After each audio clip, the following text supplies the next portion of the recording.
ተአምራቱ እንደቀጠለ ነው። የቱ ተአምር ብላችሁ መጠየቅ ትችላላችሁ። ከእናንተ የሚጠበቀው መጠየቅ ብቻ ነው። እኔ አብራራለሁ። እንግዲህ ከምርጫው ጋር ተያይዘው እየታዩ እየተነገሩና እየተተገበሩ ያሉ ጉዳዮች የማዝናናት ጠባያቸው ከፍ ከማለቱ የተነሳ በሀገሪቱ ያለውን የኮሜዲ ኢንዱስትሪ በአንድ ደረጃ ከፍ ያደርጋል ብለን እንጠብቃለን። በእውነቱ መንግስት አሳራችንን ሊያበላን ማለቴ ዓለማችንን ሊያሳየን ቆርጦ የተነሳ ይመስላል። ኧረ ወደ ጉዳዩ ግቢ፣ ምን ያስቸኩላል?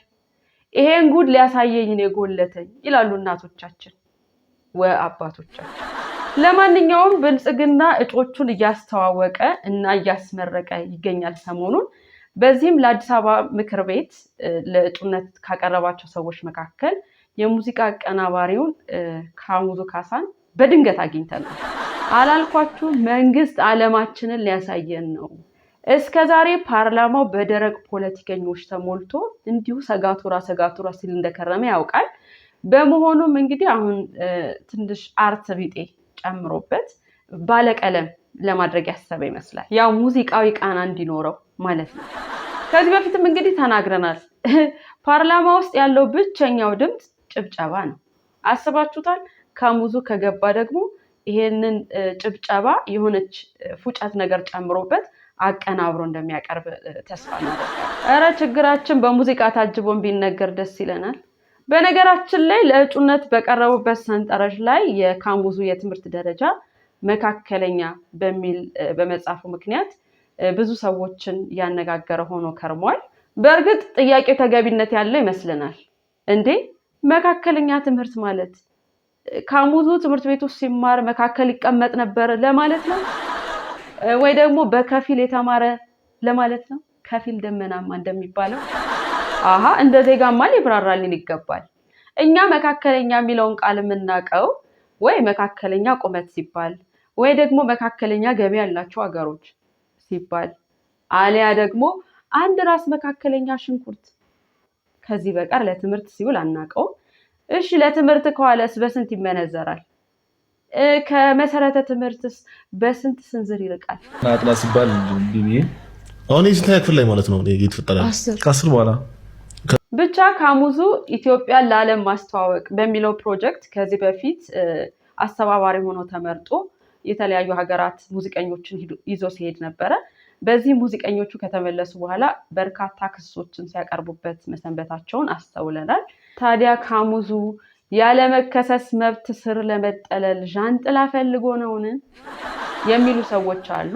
ለነዚህ ሰዎች ተገቢ መልስ ያስፈልጋቸዋል። እንግዲህ ምርጫውን ተደግፈው የመጡ ጉዳዮች ኮሜዲነት በዚህ ሳያበቃ ባለፈው ታስታውሱ እንደሆነ በቧንቧ ወተት ቤታችሁ ድረስ እናደርሳለን የምትሉ ፓርቲዎችን ቢሆኑ ተገለጡ ምናምን ብለን ነበረ፣ ቀልደን ነበር።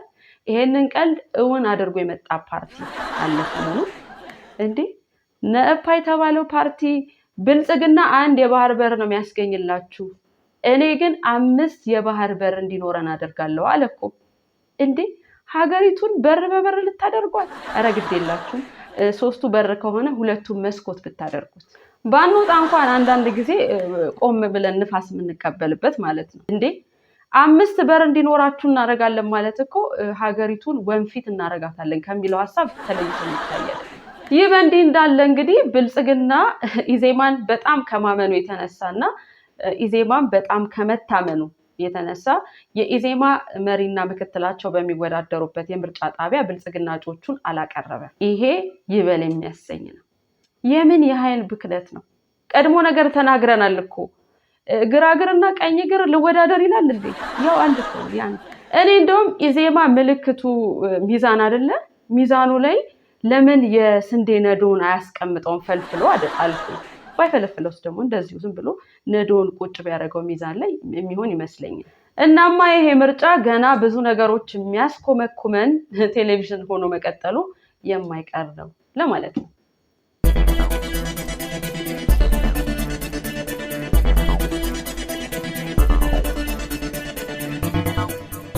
ከዚህ በኋላ የብራንድ አምባሳደር ምልክቱ ካቴና ሊሆን ነው። አልገባንም አትበሉ። እገሌ የእንትን ድርጅት ብራንድ አምባሳደር ነው እየተባለ የህዝቡን ኪስ ሲያጥቡ የከረሙ ሰዎች ፖሊስ ወይ እያላቸው እኮ ነው። እንግዲህ ሰሞኑን ፊንፌክ ማለት ፊንቴክ የተባለ ድርጅት መኪና አስመጣላችኋለሁ በሚል ከ1200 ሰዎች በላይ ገንዘብ ሰብስቦ ይሄው ሰዎቹ ታክሲ እየተጋፉ የታክሲ ረዳት እየገፋቸው እስካሁን አለ። ሁላችሁም እንደምታውቁትና ሰሞኑን አየሩን ይዞት እንደሰነበተው ይሄ ድርጅት ላቅ ያለ የማጭበርበር ስልት ነው ይዞ የተከሰተው። እንግዲህ በሀገሪቱ አሉ የተባሉ ተዋንያንን መልምሎ ነው የማጭበርበር ድራማውን ያሰራቸው። አርቲስት ሰራዊት ፍቅሬንማ ከሰማያዊ ፈረስ እስከ ሰማያዊ መኪና የሚል ዶክመንተሪ ነው ያሰራው። ከፈረስ እስከ መኪና እንበለው እንዴ? ጥሩ መሰለኝ እሱ ርዕስ ይሻላል እንዴ። ጭራሽ ያላስመጣው መኪና እኮ ነው ጅቡቲ ድረስ ወስዶ ያስጎበኛቸው።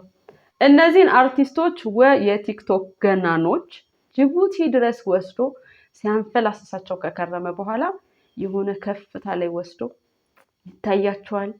ያ እንደ ጉድ የሚርመሰመሰው እንደ ጉንዳን የሚታመሰው መኪና ይታያቸዋል። ያ የሲኤምሲ 11 ሰዓት መንገድ የመሰለው የመኪና ግፊያ የማን ይመስላችኋል? የኛ ነው ሲላቸው ህዝቡን በኔ ይሁንብህ። ፊንቴክ ማለት ከመኪና ባህር እየቀዳ የሚያጠጣ ድርጅት ነው ብለው መጀመሪያ እነሱ የህዝቡን ጭንቅላት እጥብ አደረጉ። ብሬን ወሽ እንደሚባለው ማለት ነው። ከዛ ደግሞ ድርጅቱ የህዝቡን ኪስ እጥብ አደረገ። የምትመለከቷቸው ቁጥራቸው ከፍተኛ የሆኑ መኪኖች ተዘጋጅተዋል ማለት ነው። በጣም ደስ ይላል። የብዙ ከስተመር ጥያቄ ነው። እንግዲህ የእውነት በእውነት እያየናቸው ነው። እየተጫኑ ነው መኪኖቹ። አሁን መኪኖቻችን ገብተዋል። አዲስ አበባ ከስተመር እየጠበቀን ነው። አዲስ አበባ ወደ ደንበኛ መንገድ ግባ። በነገራችን ላይ የኢትዮጵያ ህዝብ ማለት ለመጭበርበር ታጽኖ ታጥቦ ንጹህ ልብስ ለብሶ የተዘጋጀ ህዝብ ማለት ነው እንዴ።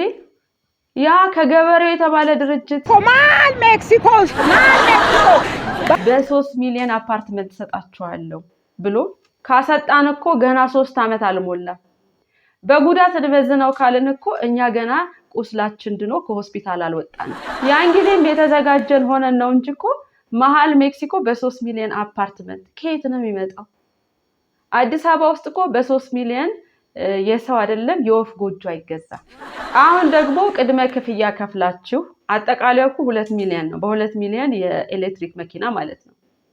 ከዚያ በ7 ዓመት ደግሞ ቀሪውን ከፍላችሁ ካልወለድ ትጨርሳላችሁ ብሎ ሲል እናንተ መልአኩ ገብርኤል ናችሁ መልአኩ ሚካኤል እንደዚህ አይነት ሰማያዊ ስራ መስሩት ብሎ በጠየቅ ያባትም የእናትም እኮ ነው። በእርግጥ አንደኛው ባለቤት መልአኩ ሚካኤል ባልሆንም የአባቴ ስም ገብረ ሚካኤል ነው ማለቱ አይቀርም። ወገን እንደነገርኩ ነው የኢትዮጵያ ህዝብ እባካችሁ አጭበርብሩኝ ብሎ ነጠላ አንጥፎ የሚለምን ህዝብ ነው እንጂ እኮ ከነዚህ ሰዎች መካከል አንደኛው ከዚህ በፊት ደቡብ አፍሪካ ወስዳቸዋለሁ ብሎ ማለት ነው ለዓለም ዋንጫ የሰዎቹን ገንዘብ ሙልጭ አድርጎ ይዞ የጠፋ ሰው ነው። ነገርየው እኮ የሆነ አይነት መታወቂያ ያላቸው ነው የሚመስለው፣ ልዩ መታወቂያ ሁሉንም ይሄዱ የማጭበርበሪያ መንገዶችን ሁሉ የመጠቀም ልዩ መብት ያላቸው ነው የሚመስለው።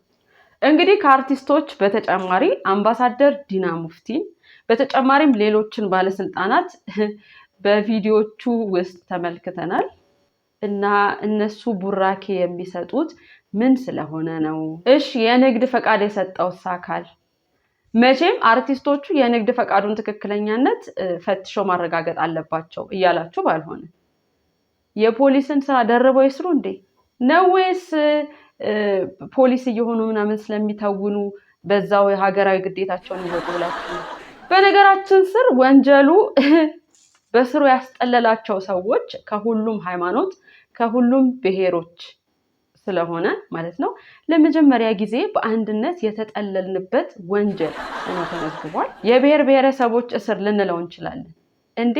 አንድነት ሲባል ራሳችንን የሚያመን ሰዎች ለወንጀል ሲሆን እጃችንን ተያይዘን ተጨነቀ ብቻ ነገርየው በአንድ ዜና የሚያልቅ አይደለምና እነሱስ በሲዝን አይደለም እንደሚያስቆመኩሙ እኛም ዜናውን በሲዝን ነው የምናቀርበው።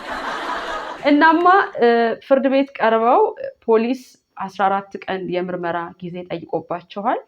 ፍርድ ቤቱ ግን 12 ቀን ይበቃል ብሎ ቀጠሮ ሰጥቷል። ከ12 ቀን በኋላ የሚኖረውን የፍርድ ቤት ውሎ ደግሞ በታላቅ ጉጉት እንደ ታላቅ ፊልም የምንጠብቀው ይሆናል።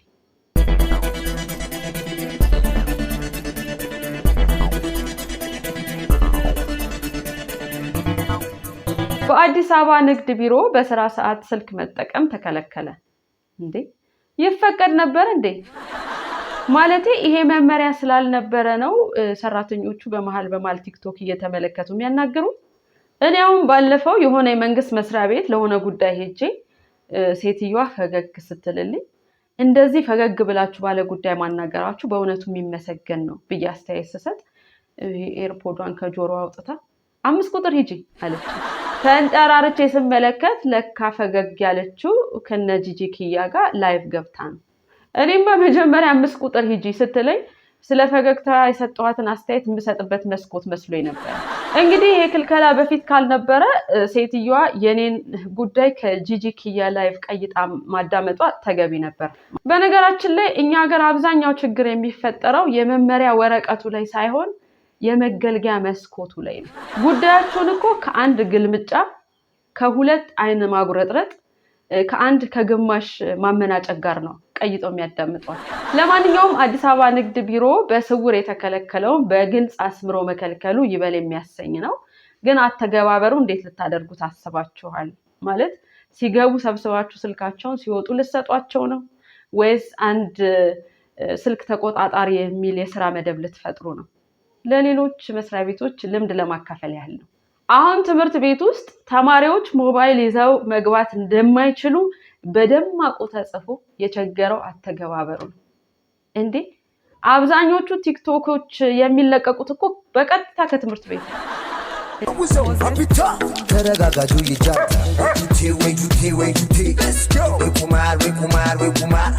ወይ ቁማር አንቀነው ለትዳ ወይ ጁቴ ወሸርኩኝ ንብረቴ አንዴ በኮንከር አንዴ እንዴ እንደውም አንዳንዶቹ ትምህርት ሚኒስቴር ስፖንሰር ያደረጋቸው ነው ይመስላል።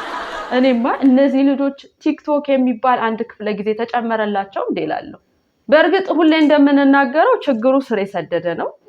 ልጆቻችን ስለ ትምህርት ያላቸው አመለካከት ቲክቶከር አድርጓቸው ብቻ ካበቃም መልካም ነው። ምክንያቱም አብዛኞቹ ተማሪዎች ትምህርት የሚማሩት ትምህርቱን ለመጨረስ ሲሆን ትምህርት ቤት የሚሄዱት ደግሞ ወላጆቻቸው ስለላኳቸው ነው። የሆነ የተላኩትን መልእክት አድርሶ እንደመመለስ በሉት። እንደ እውነቱ ከሆነ የዘንድሮ ተማሪ ምናምን ብለን ልጆቹን ለመውቀስ የሚያስችል ሞራል ያለን አይመስለኝም።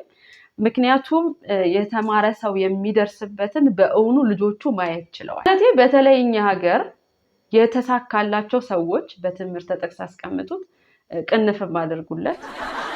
ኑሯቸው ገለጥ ሲደረግ ያልተማሩ ሰዎች፣ የተማሩ ሰዎች በትምህርት ጥቅስ ውስጥ እንዳታስቀምጡ።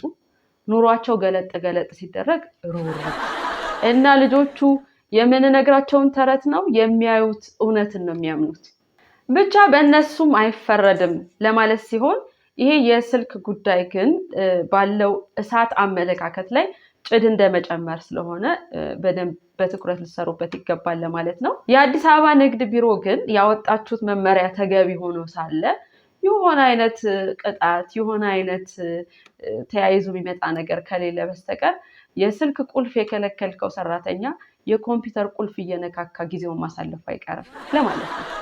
እንደተለመደው የምር በሆኑ ዜናዎች ፈገግ እንድትሉ ያደረጋችሁ ነጋሪ ሚዲያ ዜና በፈገግታ ነው። ሁሌም እንደምንለው ፈገግታችንን አይንሳን። ፈገግታችንን ለብዙዎች እንዲዳረስ፣ ብዙዎች ጋር እንዲደርስ፣ ቤተሰብነታችን እንዲሰፋ ላይክ፣ ሼር፣ ሰብስክራይብ አድርጉ፣ ኮሜንት አድርጉን።